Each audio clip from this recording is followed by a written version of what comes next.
Hey, hello. So what we're going to be looking at today are different multimedia presentations, or different ways that your students or yourself can use media just to present it. Okay, so we'll be looking at Timeline JS, Thinglink, Canva, paper.li, and Weebly. In the interest of the students, they may be getting tired of Prezi or PowerPoint to give a presentation. They might want something new, or maybe you just want something new to just tweak a lesson or just have something interesting for them. Okay, so let's begin with Timeline JS. Timeline JS is an excellent website for creating timelines throughout, not just for history, but like for anything. It's really wonderful. So it was primarily designed by people who were from the New York Times, and they were in media.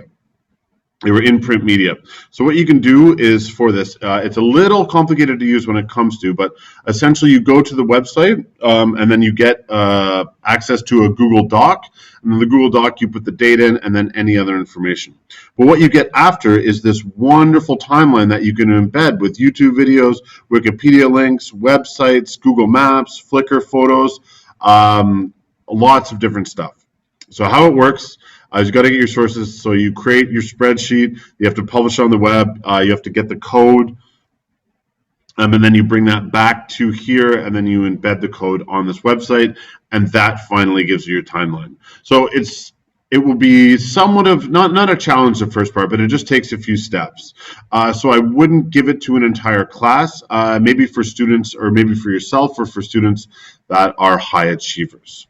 Okay, the next thing we'll look at is Thinglink. So Thinglink is a wonderful website.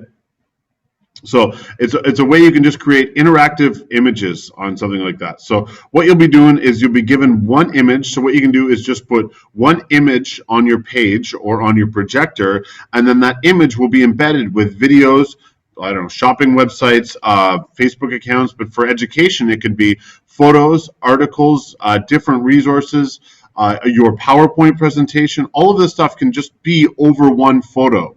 So if you're presenting on trees, at the end of each branch could just be something that links to, like a short video explaining trees, an audio file with the sound of trees, or just research on trees. This could be, so your whole lesson could be taught just from using one photo.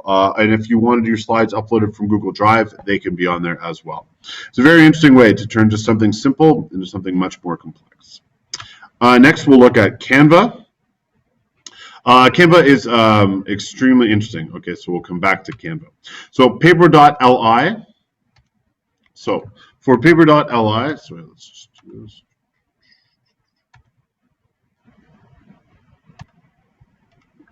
So here we are at the Canva website. So we can see you do have to log in, but that's fine. So I haven't created an account.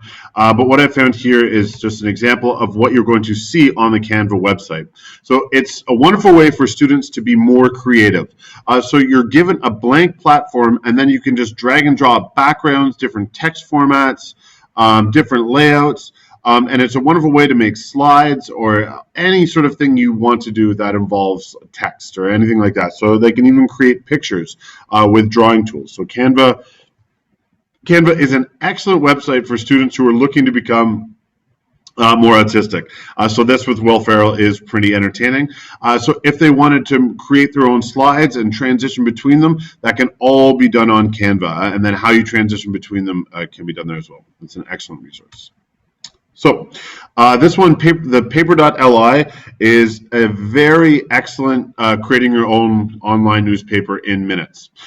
So you can essentially create everything you would have wanted in a real newspaper, but without any sort of ads or anything like that. So you can make it look extremely professional. You can even have live Twitter feeds going on the side. You can provide links to videos, different news articles. Essentially everything you would find in a real news or normal newspaper, you could just assign to your students. So this may be an excellent resource if you're looking for a big overall project. Okay, so you just create it, it's free. And then it publishes content marketing and web monitoring. So it does all this stuff. And if students want to do it professionally, this paper.li does that as well. So it can be used as a school project or ramped up into something if they wanted to get in more professionally. Lastly, Weebly. Weebly is an online video editor. Okay, so it's normally in the beta phase at the moment.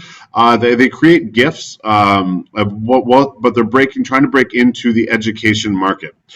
So with Weebly, what you can do is edit a video online. So let's say you have a screencast like this. You don't know how to use a video editor. You can just upload it to Weebly, shorten it, and then use that. Download that again. Or if you have the students trying to make a video for some project, just take them to the Weebly website, and then they can just edit the video from here. As you can see, it's still in the beta phase, which means they're still trying to work out all of the glitches and kinks, but for a student project, everything should be fine, especially if they're just trying to edit a couple videos. One very great resource about Weebly is what you can do is you can take videos that you've created and mash them up with videos you found on YouTube. So you just search the YouTube video and you can just take a section of that. So if I am trying to give a lecture on shrubs, what I could do is I could just talk about shrubs, and then I could get some really excellent footage of shrubs from YouTube and then put that in and just have my voice explaining it. So it'll make a much more impressive video. Okay, so that is it for multimedia presentations. Thank you.